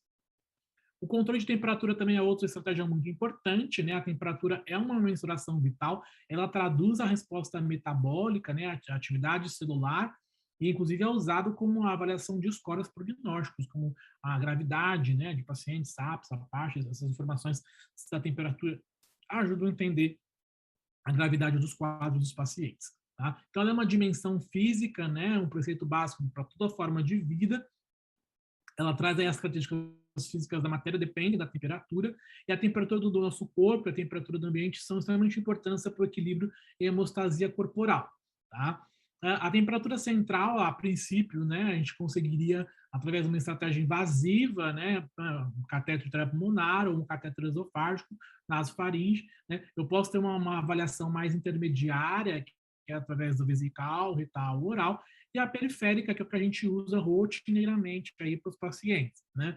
Para os pacientes críticos, pacientes graves, eu tenho que pensar em outras estratégias, né? Então, o que é a temperatura? Né? A temperatura nada mais é que o resultado do processo metabólico. Então, eu tenho lá a glicose, oxigênio chegando no meu tecido cerebral, isso eu tenho lá, né, a formação de energia, né? Aí isso vai me produzir o quê, né, o resultado final? Né? A energia, a água e calor. Né? Esse calor aí, né, é convertido e eu consigo ter a temperatura do organismo referente aos metabolismos. Então, a temperatura cerebral, ela vem de dois fatores, na verdade. Né? Ela vem do calor produzido pelo organismo, por esse processo metabólico, né? E pelo fluxo sanguíneo cerebral. Então, a diferença do calor acontece ali. Então, isso traz aí a temperatura cerebral, né, que é mediada pelas funções lá, né, hipotalâmicas também. Tá? Nós sabemos que a nossa temperatura cerebral é heterogênea, porque a atividade metabólica cerebral também é heterogênea, então não tem uma temperatura única no meu tecido cerebral. Né? E isso é muito importante como mecanismos neuroprotetores. Né? Então, a gente pensa, né, que o objetivo maior que a gente tem ali de modular é evitar o consumo inapropriado de oxigênio. Então, a hora que eu tenho, né, um paciente que não tem uma boa oxigenação, não tem um bom HB, não tem uma boa perfusão cerebral, está hipotenso, então isso tudo reduz aí a minha oferta de oxigênio. Então, eu tenho que otimizar essas funções. Por outro lado, se eu tiver condições que aumentem o consumo de oxigênio, como, por exemplo, as crises convulsivas ou a febre, né, todo esse meu trabalho para, né, equilibrar sofre prejuízo. Então, a temperatura tem um papel muito importante na proteção do paciente neurocrítico. Né? E como é que eu vou ver a temperatura do meu paciente? Né? Então, quando eu não tenho temperatura, como é que eu vou fazer? Né? Bem, as recomendações para monitoramento de temperatura de pacientes críticos pela Critical Care Medicine, não, já é bem antigo até, já foi muito claro em dizer que pacientes graves não dá para mensurar e trabalhar com temperatura de axilas, né? Eu penso que tem uma forma mais acurada para isso, né? Então, né? E aí, claro, obviamente, você vai contextualizar com a gravidade do paciente, você não vai invadi-lo para monitorar. Mas se a condição dele exige uma técnica mais invasiva, né, e ele tem outras justificativas para ter a invasão, a gente vai otimizar essa temperatura. Né? Então, hoje em dia, eu posso obter a temperatura cerebral direto, né, na monitoração do paciente. Obviamente, eu não vou passar um catéter só para mensurar a temperatura. Né? Hoje, os catéteres de pressão intracraniana me permitem isso. Né? Ou, se eu não tenho a temperatura por um catéter de pressão intracraniana, ou ele não está usando, eu posso pensar numa forma alternativa para verificar a temperatura. O que é importante entender é que, será que nós fazemos isso e como fazemos? Né? Aqui foi um survey, né, com enfermeiros de neuroscience nurses, enfermeiros de neuro, sobre como manejamos a temperatura, né? E aí a gente vê que é uma prática que sofre uma variabilidade, né? Protocolos não tão bem direcionados, então nós temos que olhar um pouquinho mais de cuidado para essas questões de temperatura dos pacientes. Né? Na própria para pacientes com AVC, há algumas recomendações, né, sobre, por exemplo, a frequência de avaliação de temperatura, né, como, né, avaliar. Então, a princípio, tem que pensar numa temperatura mais central, então um termômetro vesical, um termômetro retal, depois pensando oral, timpânico, até a temperatura da axila, né, não é recomendada para pacientes, né, graves, AVCs mais complexos. Então, é importante pensar nesse sentido. Justamente entendendo o quanto a temperatura tem uma relação com, né, o cuidado de seus pacientes neurológicos, a Neurocritical Care Society também tem aí recomendações sobre monitorização desses pacientes, onde ele fala que eu tenho que pensar numa técnica mais fidedigna, mais contínua, principalmente para tratar em pacientes que estão aí com quadros febris associados, né, com injúria cerebral. Tá? Então, tem recomendações, né? Então, a princípio, nós temos que pensar em termômetros esofágicos como estratégia para avaliação de temperatura em pacientes neurocríticos, né? Eu posso pensar em outras formas, como, né, vesical, né?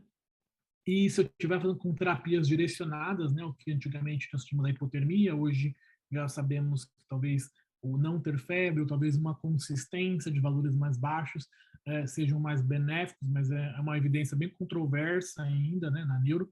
Pós-parada isso é um pouco mais claro, né, mas exige aí atenção, né, nesse sentido. Da mesma forma como eu falei para vocês, a gente não tem um número específico, quem sabe é que febre não deve acontecer para esses pacientes, tá?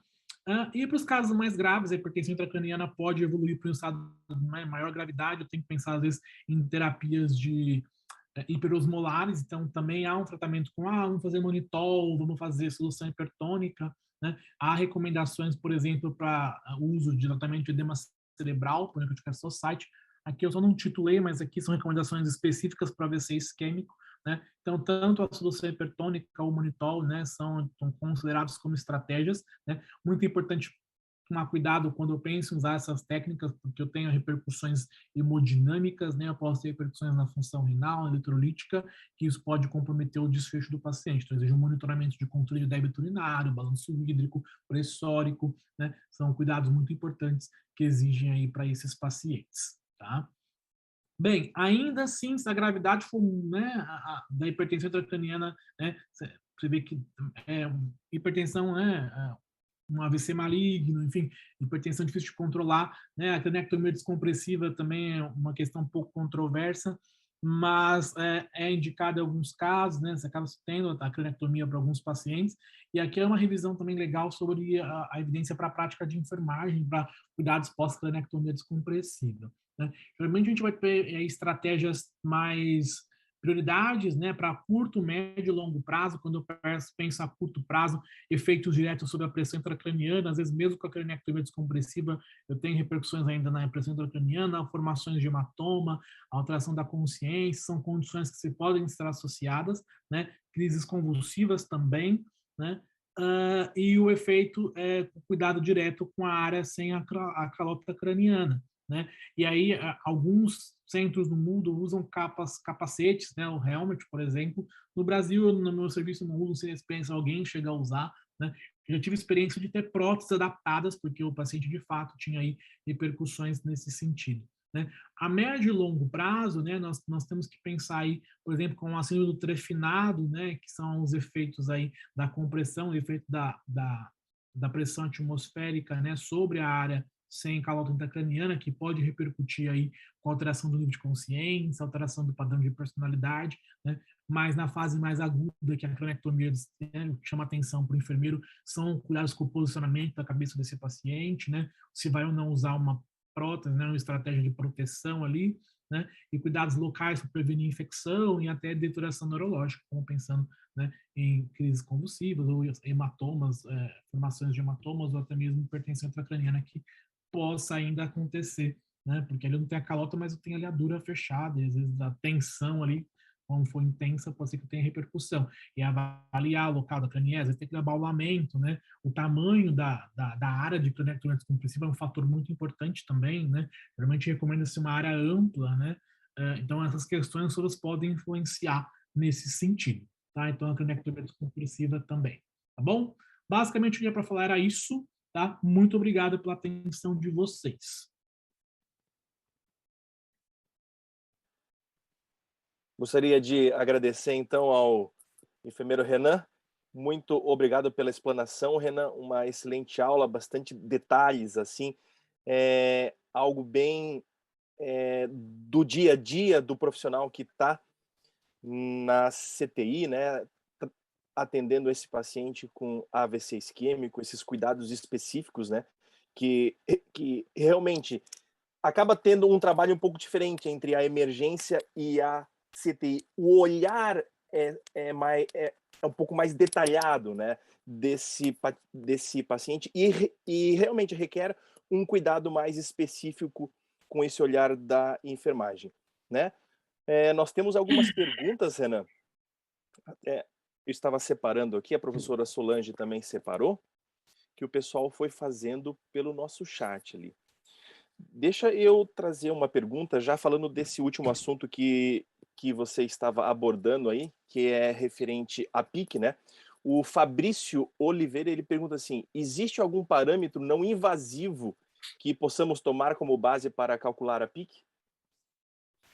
Na verdade, não, né? Porque o monitor não invasivo que nós temos, que existe hoje na tecnologia, ele me permite uma análise de curva, amplitude de onda, né? Ele não me dá um valor numérico ainda, né? Então, não tem um parâmetro, né? Se eu for pensar, talvez, um parâmetro não invasivo, é o diâmetro da bainha do nervo óptico, né? Isso é um parâmetro que é não invasivo, que me ajuda, de fato, inferir que possa haver pressão intracraniana aumentada, porque a gente sabe que a bainha do nervo óptico é uma extensão da dura mater. Então, na verdade, com a hipertensão intracraniana e a compressão ali do encéfalo, né, do cerebral contra o crânio, passando pela dura mater ali, isso vai causar um espessamento. Mas também há limitações na técnica, né? A bainha de nervo óptico ela é dependente do examinador, enfim. Mas talvez é um parâmetro não invasivo que eu possa ter, né? Eu não sei, a Ludmilla usa no serviço dela, mas até onde eu sei, a tecnologia não invasiva ainda não tinha um valor de pressão intracraniana para determinar, né? Você conseguia, pelo padrão de curva, estimar. Não sei se ela consegue complementar nesse sentido, mas a última vez que eu tive informações sobre a tecnologia, eu não tinha um número específico. Então, até a Vivian, que é uma das representantes do Brain for Care, ela está na nossa live, está aqui no chat. Eu estava até comentando com ela a hora que surgiu a pergunta aqui.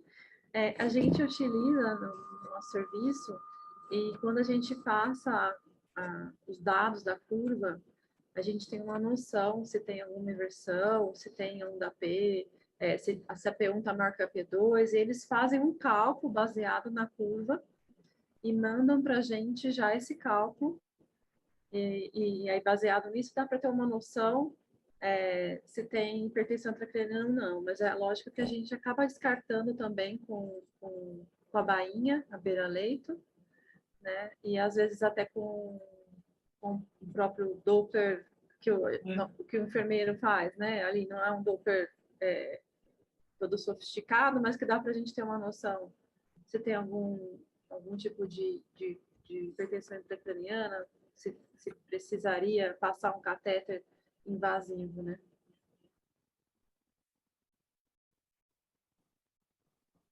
Ótimo. Eu acho que eu tenho uma pergunta para a doutora Sheila, da Janailma Ramos da Silva. Para admitir um paciente com AVC isquêmico na UTI, é preciso ter um médico neurologista ou neurocirurgião? Não, na verdade, a necessidade de UTI diminui muito se a gente tem unidade de AVC, né? Então, o recomendado hoje para o paciente com AVC é a unidade de AVC, que é todo o cuidado do paciente pela equipe multidisciplinar, que tem enfermeiro, técnico de enfermagem, físio, fono, assistente social, farmacêutico, né, terapeuta ocupacional. Esse time diminui a necessidade porque o paciente, além de ter uma chance maior de receber tratamento de reperfusão, ele tem um cuidado maior e uma reabilitação precoce. No Hospital de Clínicas, a gente diminuiu a necessidade de UTI para AVC isquêmico de 17% para 10%, só com o cuidado geral desse paciente numa unidade bem simples, sem ventilação mecânica.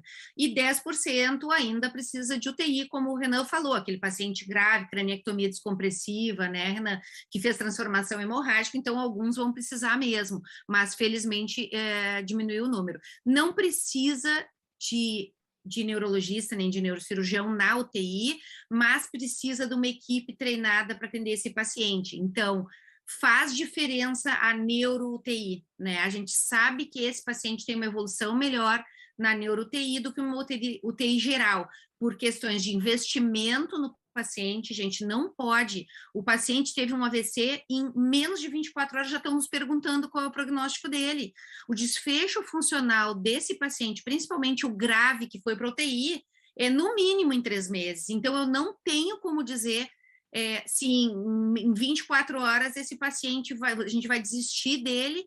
E, pelo contrário, da semana que vem, quando se falar de AVC hemorrágico, mais ainda. Se eu não investir no meu paciente, ele não tem chance de se recuperar.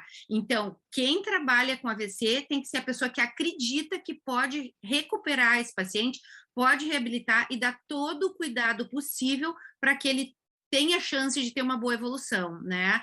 Então, isso é fundamental. A pessoa que tem experiência para trabalhar com esse paciente é que deve atender esse paciente no UTI. Certo. Complementando, tem mais uma pergunta da Lumena Ruiz Brindel. Qual é a porcentagem de transformação hemorrágica pós-trombólise? Para mim também, né? É pequena, felizmente, certo? Então, nos estudos iniciais era aproximadamente 6%, hoje está por volta de 3% a 4%. E a gente sabe o que é que aumenta esse risco de transformação hemorrágica. Então, é manter a pressão alta, e por isso é fundamental naquele atendimento inicial lá que o Marcelo falou, lá na emergência, né? Que a gente diminua essa pressão antes de dar o trombolítico, e agora, como o Renê comentou, todos os cuidados desse paciente, o que recebeu terapia trombolítica tem que ficar com a pressão abaixo de 180 por 105, porque mais do que 10 minutos na pressão acima disso já aumenta muito o risco de sangrar. E o outro fator é aquele paciente que já tem um AVC isquêmico extenso e recebe terapia trombolítica na fase aguda, também tem um risco aumentado, mas a chance, felizmente, é bem pequena. Doutora, no serviço de vocês acompanham esse paciente pós-alta? Sim, sempre.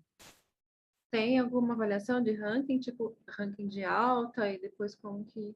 Sim, a gente faz ranking de alta e ranking em 3 meses, e ainda coleta os Patient Reported Outcomes, os desfechos que importam para o paciente, né? Então, a gente se importa muito com o tempo porta-agulha, que é o tempo da chegada até o início do trombolítico, que é fundamental. Mas para o paciente não é isso que ele quer saber. Ele quer saber se ele vai andar, se ele vai comer, se ele vai falar, né? Se ele vai voltar a interagir na sociedade, se readaptar. Então, a gente coleta também os Patient Reported Outcomes, aqueles desfechos que importam para o paciente em 3 meses por telefone. Obrigada. Tem mais uma pergunta aqui, que é relacionado a edema cerebral aqui, que o William Batista faz assim, em relação a tratamento, se o manitol ainda é indicado para uso em relação a edema cerebral. Renan, o que vocês têm utilizado lá? Na verdade, assim, as grandes evidências que a gente tem para hipertensão intracraniana, elas derivam todas dos traumas, né? O TCE é o grande fomentador das evidências sobre hipertensão intracraniana e os tratamentos, né?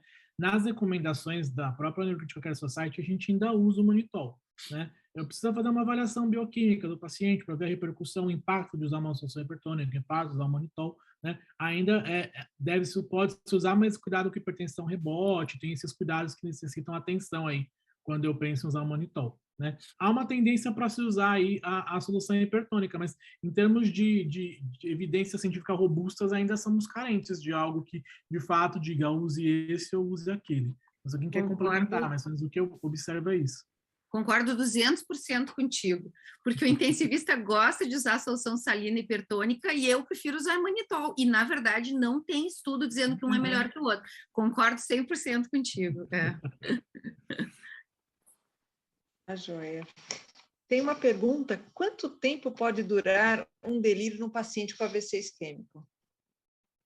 Olha, difícil responder, porque o delírio ele tem um curso flutuante. O primeiro desafio, na verdade, é as pessoas delimitarem o começo e o fim, né? Geralmente, a gente pode dizer que o paciente ele ficou sem delírio, são 24 horas de CAN negativo, ou intensivo care delírio screening checklist, né? Mas os trabalhos sobre pacientes de UTI, a gente percebe que o delírio ele começa aí no seu segundo dia e perdura por dias. A exposição a fatores delirogênicos, né, e intervenções que são feitas vão intermediar isso. Na verdade, hoje já tem evidência sobre pacientes que chegam em delírio na emergência, principalmente pacientes que são institucionalizados, que moram em casas de repouso, têm isolamento social. Então, a duração do delírio é variável, na verdade, com os fatores de exposição. Não tem um padrão assim, a AVC tem tantos dias de delírio, né? A tendência é que quanto mais você retira os fatores, mobiliza, tira o dispositivo, né, orienta, vai diminuindo os dias de delírio. Ótimo, Renan. Tem mais uma pergunta que o William Batista faz assim, referente ao uso dos antipsicóticos, os neurolépticos ali. Se tem alguma indicação ainda que é utilizado nas CTIs aí para esses pacientes que fazem delírio? Não, hoje a indicação de antipsicóticos direcionadas para delírio hiperativo, para o período de hiperatividade, né? Deixar aldol de prescrição, deixar quetiapina de prescrição, não evita que tire sonda, não evite que faça esses eventos que nós não gostamos, na verdade. E muito pelo contrário, eles podem ter efeitos aí de supressão neurológica, rebaixamento de consciência, ser um fator confundidor do status neurológico do paciente, né? Então, geralmente, a recomendação é que eles sejam direcionados para um período de delírio hiperativo e de curto prazo. Eu até posso usar por alguns dias, né, de prescrição, até porque eu tenho a questão farmacocinética do medicamento para fazer efeito, né? Mas, falando assim, vamos deixar a quetiapina de prescrição para sempre aí, que não tem evidência, tá? É direcionado e para curto período. Ótimo, ótimo. Professora Solange, temos mais uma pergunta?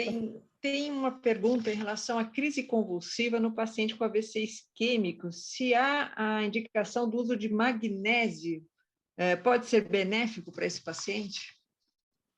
Olha, não sei, desconheço sobre. O magnésio a gente sabe que tem um efeito aí sobre a parte elétrica, né? Mas os tratamentos para crise convulsiva, a gente não vê magnésio como drogas de escolha, né? A gente tem outras linhas terapêuticas direcionadas de drogas anticonvulsivantes, né, para o tratamento. O efeito do magnésio, a meu ver, não consegue ajudar a resolver a questão. E eu penso que crise convulsiva é neurônio morrendo. Então, tem que ser coisas medidas, efetivas e rápidas, né? Se alguém quer complementar.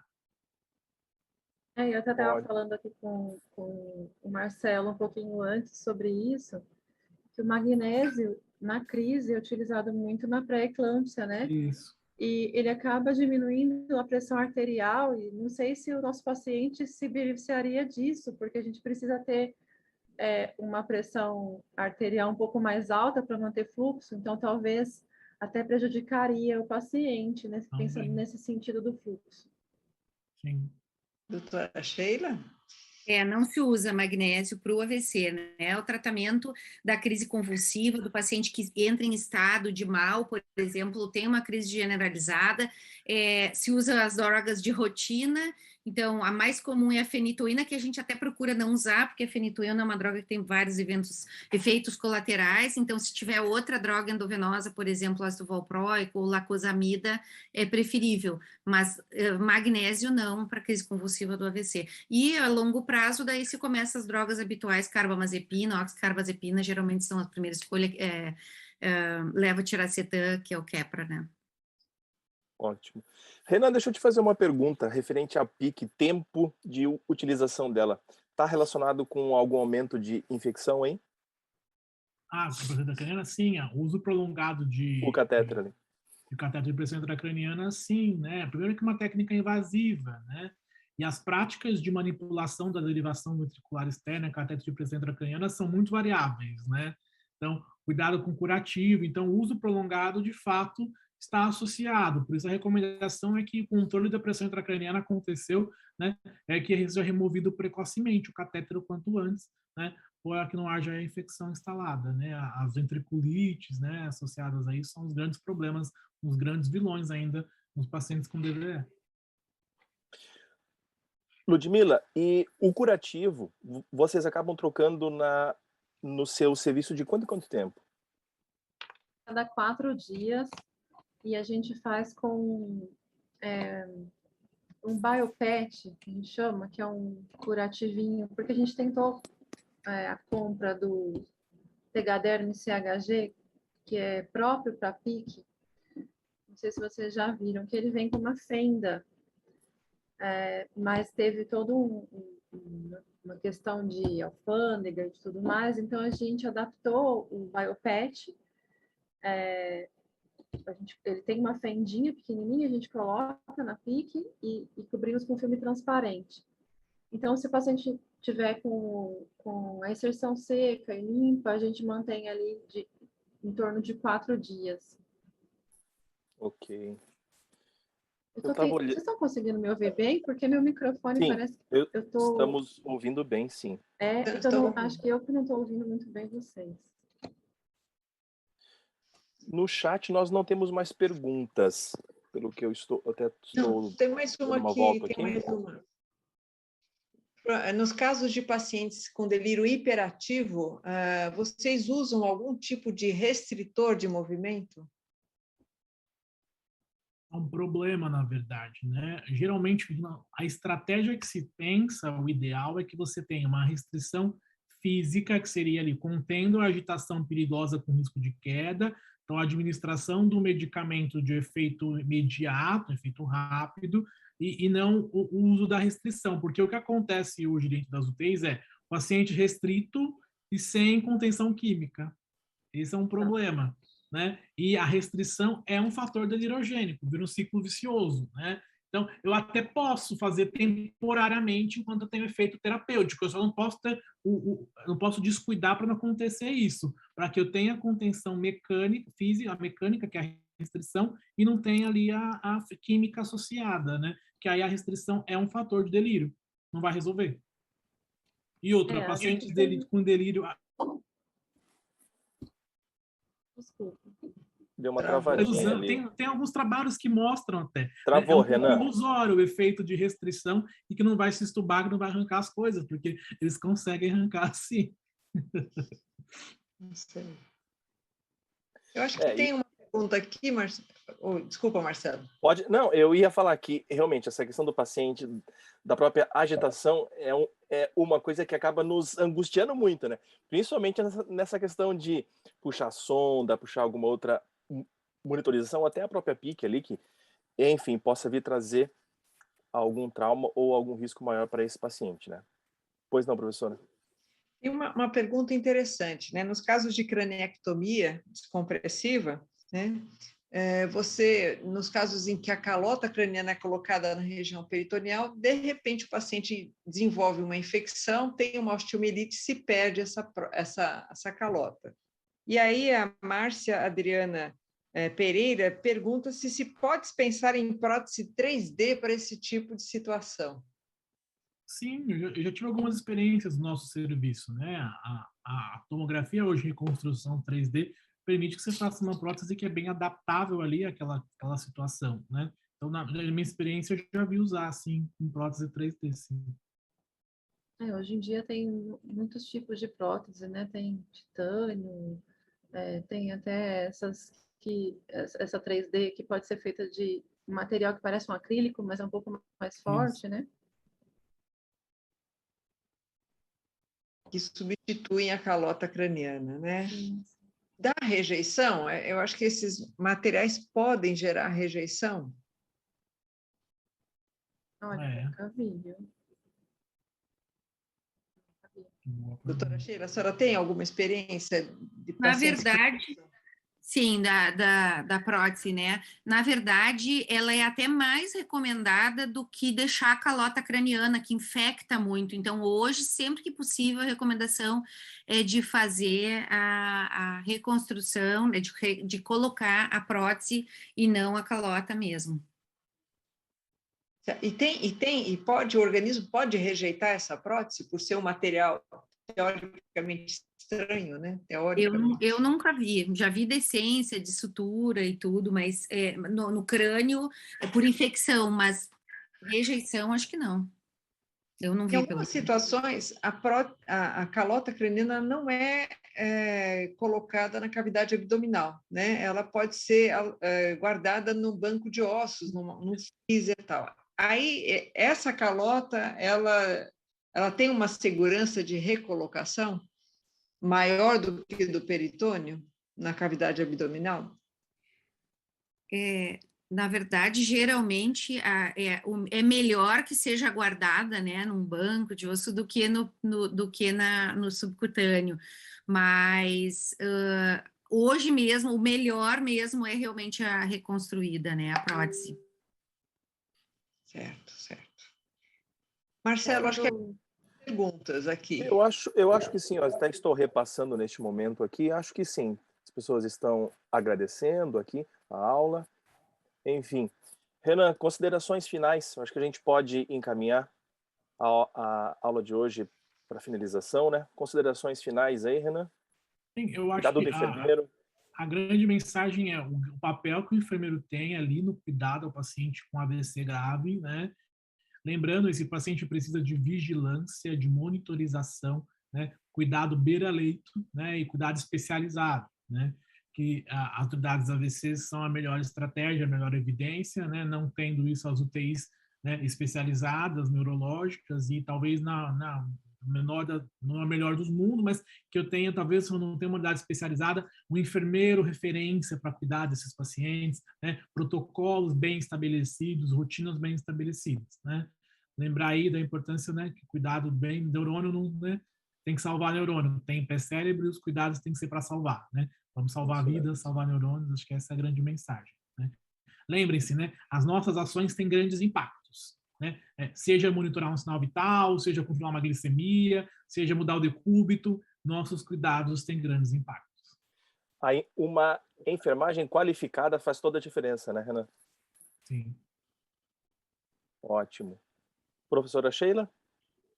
Eu já quero contratar o Renan para dar aula no meu lugar, de tão boa que foi a aula. Achei excelente, respondeu maravilhosamente bem as perguntas, realmente muito legal mesmo de ver o altíssimo nível do curso e de vocês, né? Feliz mesmo de estar aqui com vocês, e acho que não tenho mais nada a acrescentar, só agradecer o pessoal também que está assistindo e se qualificando e participando. É isso. Obrigado. E complementando, nós temos mais um recorde de inscrição aí. Estamos com 11.712 inscrições até o momento do nosso curso de AVC aí. Ludmila, considerações finais? Aula maravilhosa, Renan, parabéns. Acho que o que eu tenho para acrescentar é realmente reforçar essa participação do enfermeiro à beira-leito, tanto, acho que em todos esses aspectos que protegem o paciente neurológico, desde no nosso serviço, que nem a gente está falando de delírio, desde uma janela que vai beneficiar o paciente, para ele ter uma noção de dia e noite, então relógio, e todos os outros aspectos de glicemia, sódio, pressão, que eu acho que isso que faz a diferença no final das contas, né? Com certeza. Professora Solange? Parabéns a todos, né? O curso, como a doutora Sheila, a gente fica muito feliz pelo grau e o nível de conhecimento técnico e científico, né, que a gente está colocando. E todo mundo fala que neuro é muito difícil e complicado, mas o que a gente precisa são os cuidados simples que o Renan falou mesmo. Posicionamento do paciente, de controle, do exame neurológico simples, né? E que a gente vai realmente fazer a diferença, prevenindo a lesão cerebral secundária e aí mantendo o neurônio vivo. É isso que a gente quer, manter neurônio vivo. Com tá? certeza. Então, façam os cuidados simples, né? São cuidados simples, não compliquem, façam os cuidados simples. Ok. Gostaria de lembrar, então, que as aulas estão sendo gravadas, né? Os certificados, então, já estarão disponíveis após a nossa finalização aqui. Eu gostaria de agradecer, então, a todos pela presença, gostaria de agradecer a nossa banca moderadora de peso de alta qualidade, aí, né? Fazendo com que a nossa enfermagem cresça, fortalecendo conhecimentos aí, construindo uma enfermagem com qualidade. E é isso que o curso de capacitação do protocolo em AVC, com parceria da Global Stroke e a nossa Abneuro, tem tentado trazer para todos que estão inscritos aqui, e principalmente para a equipe de enfermagem diretamente que está trabalhando com o paciente neurológico aí. Boa noite a todos. Até semana que vem. Tchau, pessoal. Tchau, tchau. Boa noite, pessoal. Boa noite, boa noite, boa noite.